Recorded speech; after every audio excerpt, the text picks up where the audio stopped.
안녕하세요. 코로나19 때문에 학교에서 대면 수업도 못하고 여러분들 이럴 때일수록 차분하게 집에서 공부하시면서 건강관리에 만전을 기하시기 바랍니다. 자, 지난번에 우리가 이제 시장환경 분석을 했고요.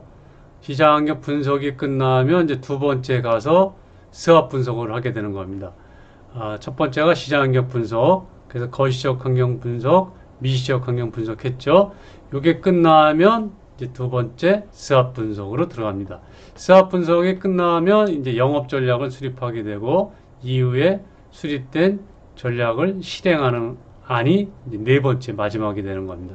이렇게 해서 전체의 숲을 한번 조망해 보시면 되고요. 자, 먼저 지난 시간에 여러분들이 시장환경 분석한 거를 잠시 리뷰를 한번 해보겠습니다. 자, 먼저 정치적 환경이 있다 그랬죠. 자, 두 번째 경제적, 세 번째 사회문화적, 네 번째 기술적, 그 다음에 다섯 번째 법률적 환경 이렇게 있다 그랬어요. 그러니까 재능교육이 이제 우리 학교 재단인데요. 한 회사를 중심으로 해서 이렇게 다섯 개의 팩터를 이제 고찰해야 된다 이렇게 보는 거죠. 여러분들이 이제 그 동영상에서 본 거는 제가 이거를 네 개로 이제 다섯 가지를 네 개로 줄였죠. 자, 그러면 이 거시적 환경 분석에 있어서의 다섯 가지 요소가 왜 중요하냐 하면은, 자, 예를 들어서 여러분들 정치적 환경, 비즈니스라는데 무슨 정치를 살펴보지? 이렇게 생각할 수도 있지만은, 자, 수년 전에 중국하고의 우리하고의 사드 논쟁으로 인해서 중국에 진출되어 있던 기업들, 특히 롯데마트 같은 경우에는 110여 개나 됐는데 그게 다 철수가 됐고요, 여러분들. 지금은 이제 여러분들 미국과 중국의 또 무역 갈등으로 인해서 그 여파가 이제 세계 경제에 침체를 가져오는 이런 게 또 대두가 되는 거죠. 자, 그 다음에 이제 법률적 환경 같은 경우에서 또 이런 정부 여당 정책 기조라든지 법률의 제정 개정이 우리 회사에 유리하게 바뀌냐, 불리하게 바뀌냐 이런 것들이 이제 기업 환경에 영향을 주는 거죠. 자, 그래서 이제 미국 같은 경우는 합법적으로 로비스트를 대두해서 자사에 유리하게끔 법률의 제정 개정을 하게끔 이제 로비스트를 이제 활용하는 사례가 되는 거죠. 기술적 환경에 있어서는 여러분들 그 핀란드 경제의 4분의 1을 차지하는 아주 대단한 기업이었습니다. 여러분들 노키아가 타치폰 스마트폰의 그 타치폰을 간과해서 도산이 됐고요. 또 코닥 디지털 기술적 환경을 간과해서 아날로그를 고집하면서 코닥이 또 망했죠, 여러분들. 이런 것들이 다 이제 기술적 환경에 대두되는 거죠. 경제적 환경은 이제 각 기업의 연구소들이 경제 성장을 전망하는 예측을 가지고 이제 그 트렌드에 맞춰서 사업의 방향과 사업의 범위를 이제 설정하는데 우리가 레퍼런스로 활용하고 그러는 겁니다. 자, 사회문화적 환경에 있어서는 지금 여러분들이 이제 커피점하고 주스점을 보는데 이게 한 가게에 두 개가 있는 겁니다. 샵인샵이라고 하죠. 그럼 여러분들이 볼 때 커피점이라고 할까요? 아니면 주스점이라고 할까요? 요거는 이제 커피점인 경우에는 겨울에 매출은 좋지만 여름에 매출이 저조하니까 경영이 어렵겠죠. 또 주스점 같은 경우는 여름엔 또 좋으나 겨울엔 또 안 좋게 되고, 그래서 이거 양쪽을 커버할 수 있게끔 두 개를 동시에 넣게 되는 거죠. 샵인 샵. 이런 현상을 사회문화적으로 우리가 빅블러라고 하는 겁니다. 빅블러는 업의 경계가 무너지는 경계 소멸 현상이라고 이렇게 칭합니다. 주스점이라고 하기도 그렇고 커피점이라고 할 수도 없는 거죠. 빅블러 현상. 자, 업의 경계가 모여지는 현상, 이것이 이제 작금의 거시환경 분석에 있어서 사회문화적 환경이 되는 겁니다. 자, 혁신적인 기술의 등장이 되죠. 사물 인터넷, 핀테크는 여러분들 파이낸스 앤드 테크놀로지, 그래서 금융 기법, 그래서 테크놀로지 통해서 금융 활동을 하는 걸 말하는 거죠. 자, 지금 크게 대두되고 있는 인공지능, AI, 드론 이런 것들이 되겠죠. 자, 핀테크 송금이라든지 우버 같은 경우에 여러분들 소유한 객실이 하나밖에 있나요? 없죠. 그렇지만은 세계적인 프랜차이즈 호텔하고 힐튼 호텔하고 맞먹는 에어비앤비 같은 경우, 에어비앤비도 역시 객실이 소유하고 있는 게 하나도 없죠. 우버도 소유하고 있는 택시는 한 대도 없지만 공유 경제에서 사회문화적 현상이 또 이제 공유 경제로 되는 거죠. 공유 경제에서 요즘엔 또 구독 경제 이렇게도 흐름이 갑니다, 여러분들. 자, 그래서 교수님이 제약사를 수년 전에 강의할 때 심플하게 한번 그 현장에서 한번 만들어 본 겁니다. 국내 제약사 현장 같은 경우에 이제 정치적 환경에 있어서는 글로벌 제약회사들이 국내 로컬 회사들 M&A를 많이 합니다, 여러분들. M&A는 여러분들 인수합병이라고 하는데 원래는 M, 머저, A는 어퀴지션에서 원래 합병 인수인데 우리가 이제 M&A 그럴 때 인수합병 이렇게 합니다, 여러분들. 그러나 어는 합병, 인수 이렇게 되어 있습니다. 머저, 합병, 어퀴지션, 인수. 그러나 인수합병 이렇게 여러분들이 이해하시면 되고, 여러분들이 신문을 보시면은 경제면에 항상 이 M&A는 아주 단골로 등장하는 용어니까 차제에 여러분들이 숙지를 해주시면 좋을 것 같습니다. 자, 테발에는 다국적 글로벌 회사가 이제 국내 시장에 진출을 해가지고 한인제약이라든지 이런 로컬 회사들을 이제 M&A를 하게 되는 거죠. 자, 그래서 국내 로컬 회사들은 대응으로 이제 국내 로컬 회사 이렇게 제휴를 하게 되고, 그 다음에 이제 경제적 환경 볼까요? 저성장으로 가게 되는 거고요, 여러분들. 영업 조직이 독립법인으로 갑니다. 그러니까 모든 조직이 여러분들 생산이 있고 영업이 있잖아요. 그러니까 생산과 영업이 한 회사 내에 있는데 생산 별도로 법인을 만들고 영업 조직 별도로 만드는 거, 이런 건 독립법인이다 이렇게 하는 겁니다. 사회문화적 환경에 있어서는 비처방약이 활성화되고 있죠. 여러분들 마트 이런 데 가보면은 바카스라든지 감기약 이런 거 단순 처방이 필요 없는 것들은 이제 팔 수 있는 환경이 이렇게 된 거죠. 선진윤리 경영이라는 건 여러분들 기업의 사회적 책임입니다. 지금 기업이 아무리 좋은 제품을 만들어도 나쁜 기업이면 안 되겠죠. 그래서 C는 corporate, 기업을 말하죠. S는 social, 사회적, R은 responsibility, 그래서 기업의 사회적 책임을 다해야 된다. 그래서 기업의 도덕적 책임을 많이 묻게 되는 겁니다. 법률적 환경에 있어서는 여러분들 제약사 영업사원이 약사한테 약을 팔고 매출의 어느 정도를 다시 돌려주는 거, 이걸 리베이트라고 하는 거죠. 그러니까 의사한테 이제 로비를 하는 겁니다. 그 의사가 우리 회사 약을 처방해주면은 우리 회사 약이 약국에서 많이 팔리게 됐죠. 그러나 이게 리베이트를 주게 되면 돈 받은 의사도 그렇고 돈 준 제약사 영업사원도 처벌을 받게 하는 쌍벌죄가 적용되는 것이 이제 제약사의 법률적 환경이 대두되니까 이제 리베이트를 줄 수가 없는 거겠죠. 이게 바로 이제 선샤인법은 의사가 제약사로부터 제공받은 물품에 대해서 내역을 공개합니다. 그러니까 내역을 공개해야 되는 거니까는 불법적인 걸 할 수가 없겠죠. 또 기술적 환경에 있어서는 이제 유전자 분석 시장 진출 같은 게 많이 이제 대두가 되는 겁니다. 자, 이렇게 된 상황에서 이제 교수님이 각각 정치적 환경에 있어서 분석 내용에 의거해서 마케팅 시사점을 가져가는 겁니다. 자, 정치적 환경이 분석이 저렇게 되니까 그러면 신약을 개발을 해야 되겠구나. 그리고 국내 로컬 회사들끼리 제휴 마케팅을 해서 파일을 좀 키워가야 되겠구나. 이렇게 되겠죠. 경제적으로는 이제 저성장 시대고 그러니까 카피약은 여러분들 이제 참고로 약이라는 거는 이제 개발한 회사에서 5년 동안 독점을 갖고 5년이 지나면 이 독점 규제가 풀립니다. 그럼 그거를 카피해서 쓸 수가 있는 거죠. 이걸 바이오시밀러 이렇게도 많이 하는데 여러분들. 그러니까 오리지널에서 5년 지나서 5년 지난 오리지널 제품을 카피를 해서 쓰는 거니까 가격이 싸겠죠. 그래서 저성장 시대에 이런 저가 제품 출시가 이제 마케팅 시사점으로 대두가 되는 거고.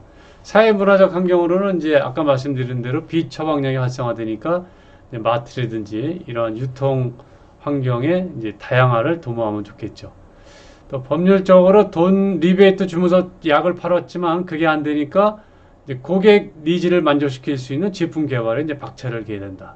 이렇게 해서 교수님이 제약사 영업사원들을 교육할 때 현장에서 한번 러프하게 한번 이렇게 잡아본 겁니다. 그래서 여러분들이 이런 거를 참조하면 됩니다. 나중에 이제 여러분들이 대면 강의를 할 때 교수님이 다 실습을 통해서 여러분들에게 다 알려줄 겁니다.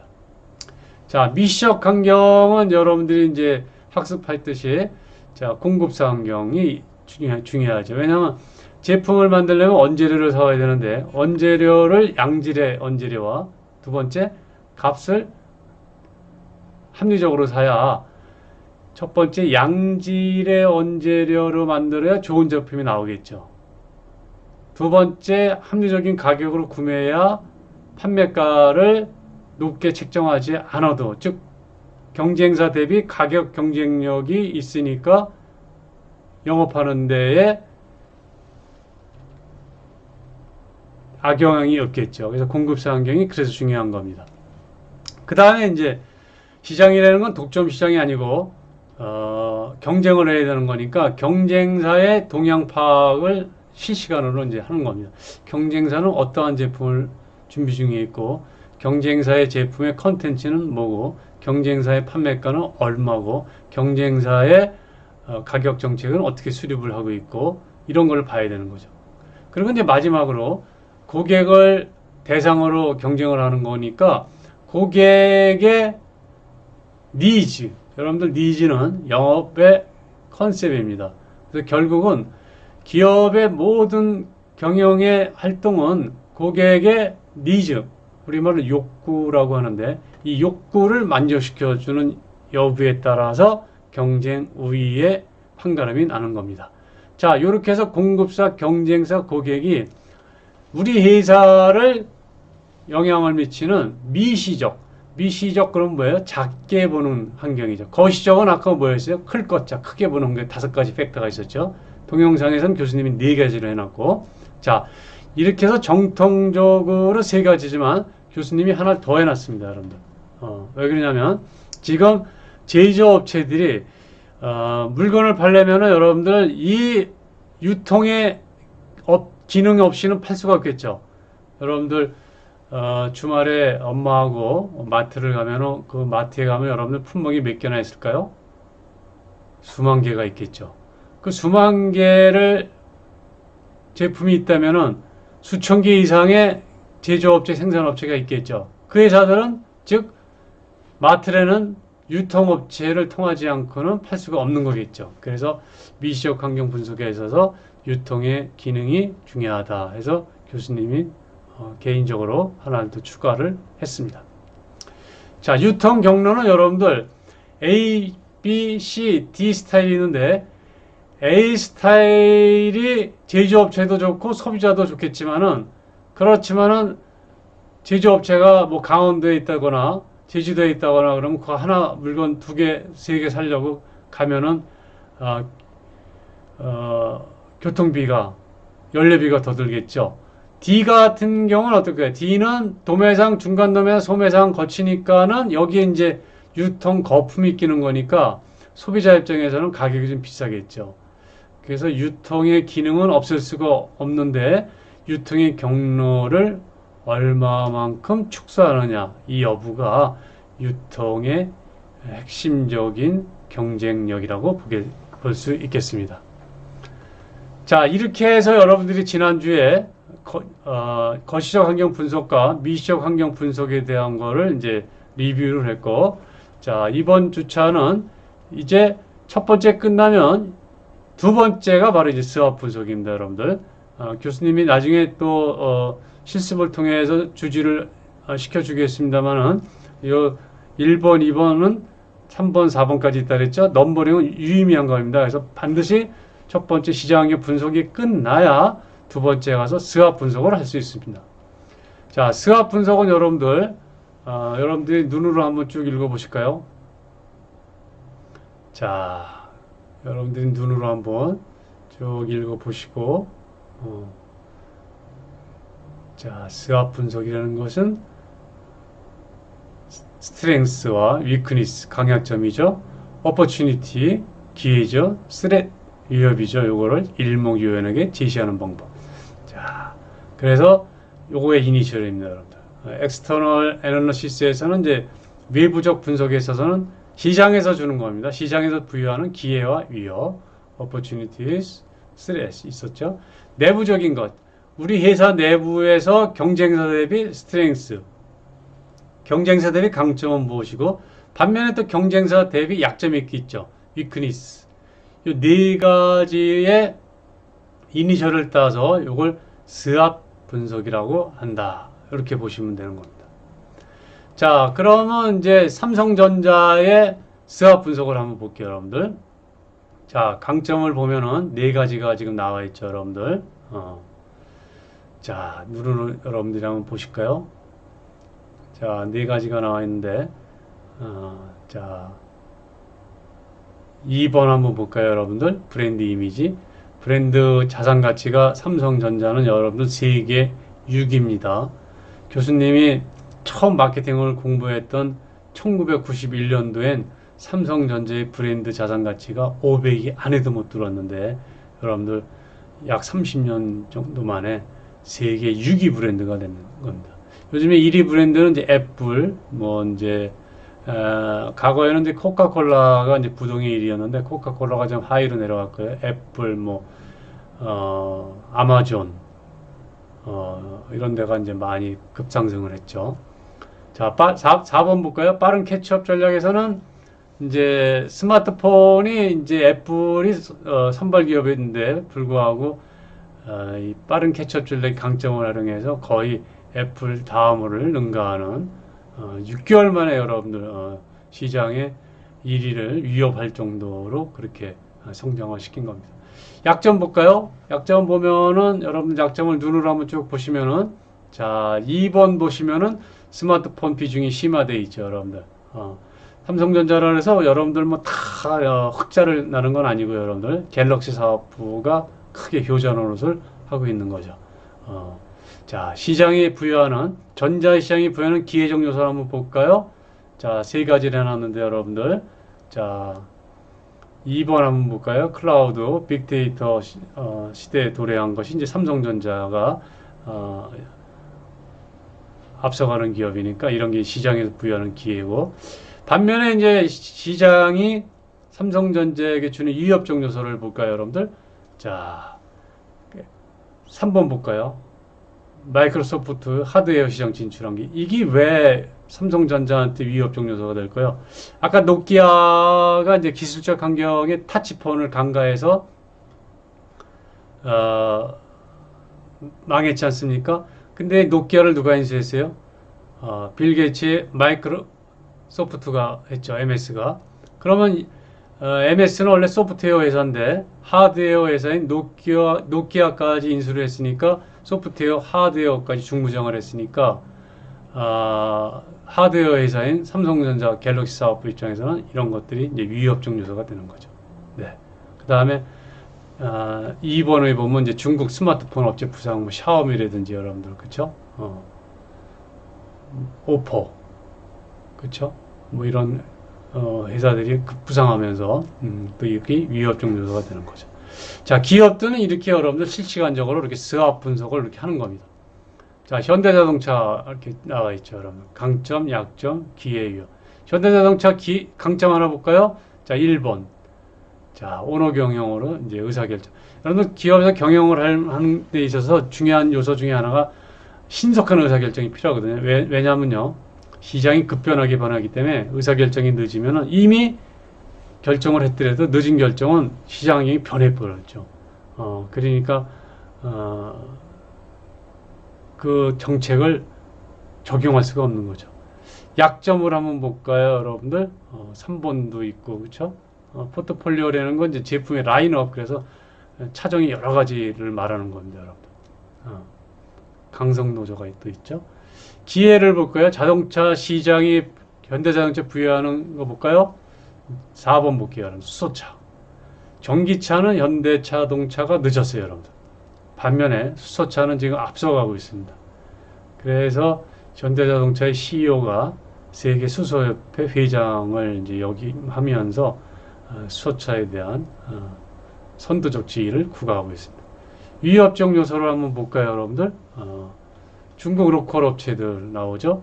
3번 한번 보면 좀 이채롭겠죠. IT 업체, 테슬라 같은데, 구글 이런 데서 자동차 제조하고 전혀 관계가 없던 IT 기업들이 자동차를 제조하는 거니까 현대자동차 입장에서는 이러한 IT 기업들에 의한 위협적 요소가 부과되는 거죠. 자, 이렇게 해서 현대자동차 한번 봤어요. 교수님이 두 번째 직장이 삼성 메디슨인데 삼성 메디슨의 강점, 약점, 기회, 위협 이렇게 있죠. 그래서 항상 여러분들 대면 수업할 때 교수님이 이런 걸 또 한번 리뷰를 하겠습니다만은 기업들은 이렇게 한다라는 걸 보시면 돼요. 자, 그다음에 한국 화장품 업계. 참고로 여러분들 국내에는 화장품 회사가 3,000개 이상이 있습니다. 자, 한국 화장품 업계의 강점, 약점, 기회, 위협 이렇게 봤죠. 강점은 여러분들 뭐예요? 2번 볼까요? 2번 한류, 그쵸? 네. 약점은 1번에 보면 이제 글로벌 쪽이 유럽이나 이쪽에 미주 이쪽에서는 약하죠, 여러분들. 거기 이제 아시아 여기 존재감 미학이 나왔고요. 기회는 여러분들 일본, 중국, 동남아. 근데 지금은 여러분들 사회문화적 환경이 지금은 뭐 코로나19 때문에 뭐 지금 화장품 업계가 중국은 뭐 수출조차 하기가 요즘 어렵게 됐죠. 화장품뿐만 아니라 모든 게 다 지금 어려운 상황인데 그러니까 지금 거시 환경으로 보면 사회문화적 환경, 정치적 환경, 경제적 환경 이런 게 상당히 안 좋은 거죠, 여러분들. 위협적 요소 보면은 일본, 중국 로컬 업체들이 이제 추격하는 거죠. 주로 중국산들은 이제 저가로 많이 공격하니까 가격 경쟁력에서 이제 고전을 한다 이렇게 보면 됩니다. 자, 이렇게 해서 이제 화장품 업계도 각각의 회사도 하고 업계도 이렇게 수업 분석을 한다 하는 것이 이 장에서는 그것이 하나의 이제 시사점이라고 볼 수가 있습니다. 네이버 여러분들 잘 아는 네이버 강점, 약점, 기회, 위협 이렇게 있죠, 여러분들. 그래서 요거를 이제 네이버 실적 참고로 이렇게 보시면 되고, 자, 요거는 이제 비교 수학 분석인데 여러분들 네이버의 제일 경쟁사가 카카오죠, 여러분들. 그러면 네이버와 다음 카카오를 이렇게 동시에 놓고 보는 겁니다, 여러분들. 강점, 약점, 기회, 위협. 여러분들 기업에서 왜 이러한 툴을 활용하냐면 이러한 내용들을 여러분들 말로 한다고 해보십시오. 굉장히 곡해가 되고 소통이 잘 안 되겠죠. 근데 이 수학 분석으로 하니까 어때요, 여러분들? A4 한 장으로 일목요연하게 모든 걸 다 정리할 수 있죠. 분석이 끝난 거죠. 그렇죠? 그래서 내 회사가 네이버다. 그럼 제일 경쟁사가 다음 카카오다. 그럼 이렇게 하는 겁니다. 여러분들이 만약에 경쟁 학생하고 비교 수업 분석을 하려면 네이버가 홍길동이다. 다음 카카오가 김준수다. 그러면 네이버 홍길동과 김준수를 넣고 강점, 약점, 그 다음에 대학교 1학년 학생으로서의 부여하는 기회와 위협적 요소를 이렇게 해서 체계적으로 분석하면 내가 저 친구보다 강점이 이거고 반면에 약점이 이거고 대학교 1학년 학생으로서의 사회가 부여하는 기회적 요소가 이거고 나한테는 이거고 저 친구한테는 저거고 위협적 요소는 나한테는 이거고 저 친구는 저거구나. 이렇게 해서 여러분들이 체계적인 안목을 갖출 수가 있는 겁니다. 자, 요렇게 해서 이제 여러분들이 스왑 분석을 다 끝낸 겁니다. 요렇게 해서. 자, 그러면 여기서 여러분들 이제 스왑 분석이라는 게 바로 요 네 가지를 넣고 말한 겁니다. 자, 참고로 여러분들 폭스바겐 교수님이 이해를 쉽게 하기 위해서 사례를 폭스바겐으로 했습니다. 폭스바겐은 여러분들 타 자동차 회사들 대비 강점은 서비스 네트워크입니다. 그 다음에 강한 영업력이 있습니다. 반면에 이제 한 제품만 의존하는 거죠. 폭스바겐은 여러분들 그 2차 세계대전 이후에 비틀, 딱정벌레라고 하는 뜻인데, 비틀이라는 그 소형차를 출시해서 성공을 거둔 회사인데, 반면에 이제 차종의 라인업, 아까 말한 대로 포트폴리오가 없으니까 거기 이제 경쟁사들에 비해서 약점입니다.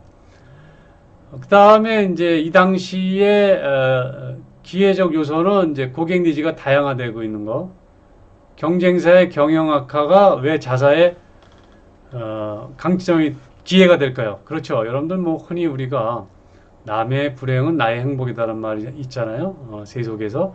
근데 역시 기업 환경도 경쟁을 하게 되는 거니까 경쟁사의 경쟁적 열의가 자사에겐 경쟁적 우위가 되는 거라고 볼 수 있죠. 자, 위협적 요소는 이제 불경기 때. 그렇죠. 지금처럼 불경기 때는 여러분들 기업 환경이 굉장히 안 좋다고 그랬죠. 그 다음에 두 번째 이제 경쟁 현황이 치열하면 또 이게 위협적 요소가 됩니다. 여러분들 경쟁 현황 치열은 이제 우리가 치킨 게임 한다고 그러죠. 치킨 게임 하는 거니까 이게 이제 레드 오션입니다. 피바다죠. 그래서 이런 것들이 이제 위협적 요소가 되는 거죠. 여기 이제 여러분들 스왑 분석을 이렇게 해놓고 참고로 이렇게 보면은 공란이 있죠. 공란은 바로 요것이 다음 시간에 여러분들이 영업 전략 시간에 할 때 하는 영업 전략이 바로 이렇게 되는 겁니다.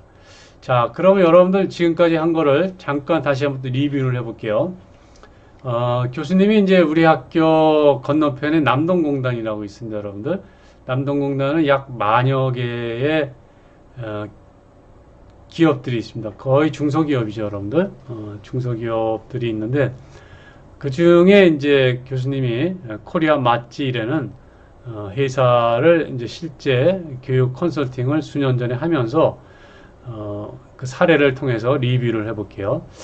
경제적 환경, 거시 환경을 여기서도 교수님이 4개로 또 줄였죠, 여러분들. 정치하고 법률 하나로 묶었어요, 여러분들. 요거는 이제 상황에 따라서 유연하게 하면 됩니다.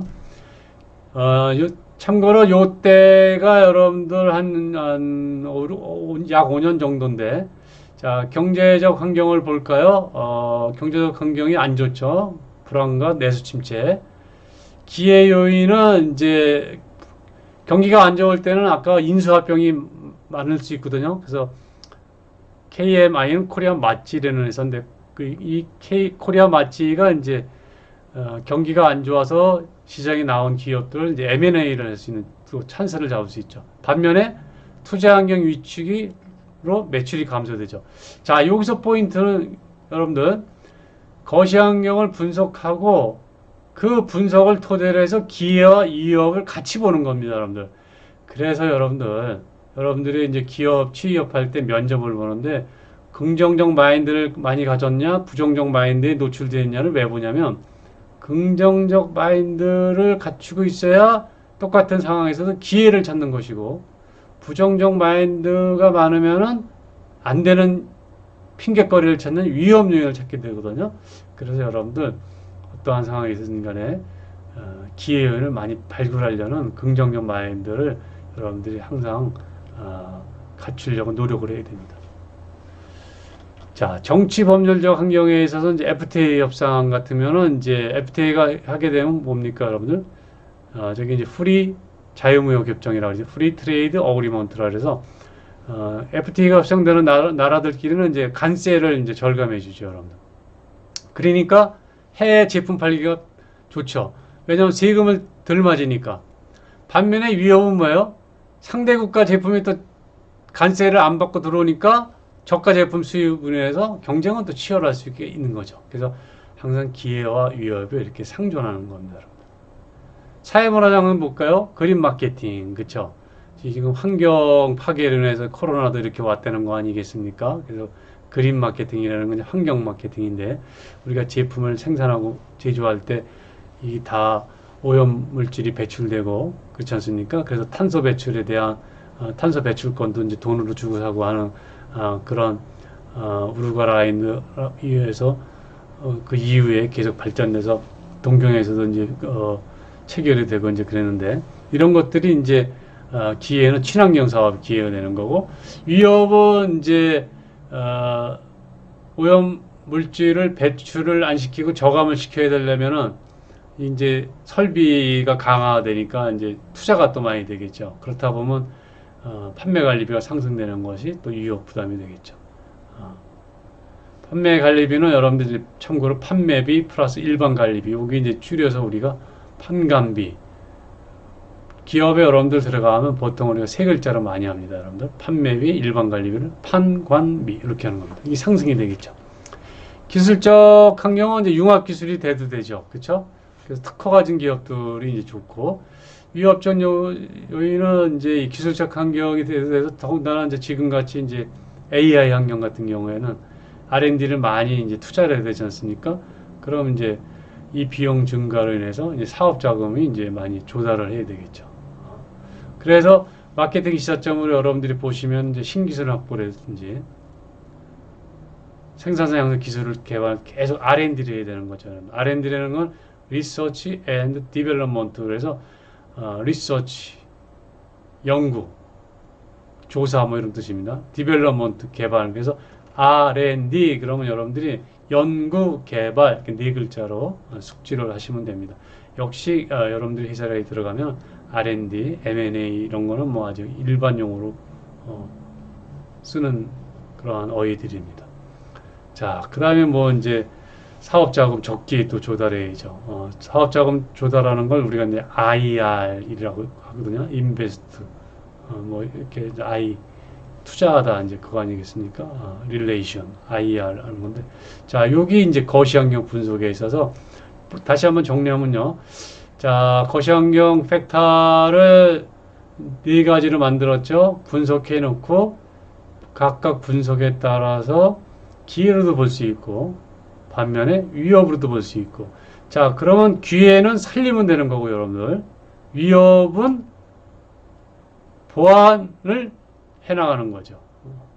그래서 기업은 여러분들 이 실시간으로 시장의 환경에 따라서 거의 여러분들 비상체제에 준하는 그러한 시스템이 구축이 되어 있습니다. 그래서 시나리오도 A 시나리오, B 시나리오, C 시나리오 이렇게 시나리오 경영도 많이 활용을 하고 있는 겁니다.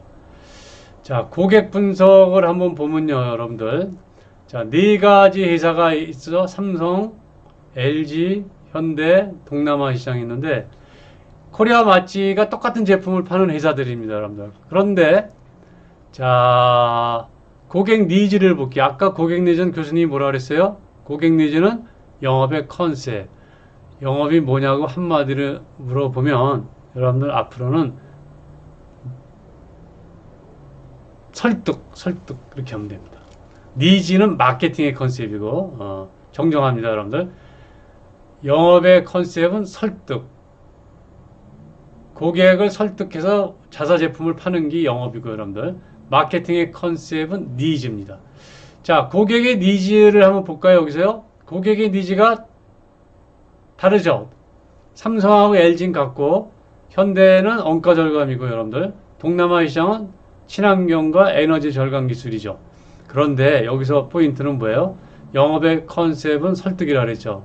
삼성전자에다가 대고 코리아 마찌 영업사원이 삼성전자는 고객 니즈가 생산성 향상 기술인데 이걸 간과하고 저희 제품은 원가 절감 기술을 활용할 수 있습니다. 이렇게 하면 삼성전자 구매 담당자를 설득할 수 없겠죠. 삼성전자의 니즈는 생산성 향상 기술이니까 저희 코리아 마찌 제품을 도입한다면 G사의 생산성 향상에 크게 도움되는 기술입니다. 이렇게 해야 설득이 되겠죠. 현대모비스 같은 데는 어떻게 해야 돼요? 원가 절감 기술이 니즈가 있으니까 원가 절감 기술에 특히 유리화되는 거를 장점으로 설득을 해야 계약이 체결될 수 있겠죠. 자, 이렇게 해서 여러분들 오늘 거시적 환경 분석을 통해서 여러분들이 이제 리뷰를 했고 그 다음에 스왑 분석을 했습니다. 지금 보는 장면은 여러분들 스왑 분석이 강점, 약점, 기회, 위협이 있고 가운데 네 칸이 여기 보시면은 이렇게 벼 있죠, 여러분들. 여기까지가 스왑 분석인데 여기까지 빨간 글씨가 이게 영업 전략인데 이 영업 전략은 다음 시간에 이제 여러분들이 3번, 세 번째 넘버링이 3번이죠. 영업 전략 수립하는 시간에 하겠습니다. 여러분들 수고 많았습니다. 감사합니다.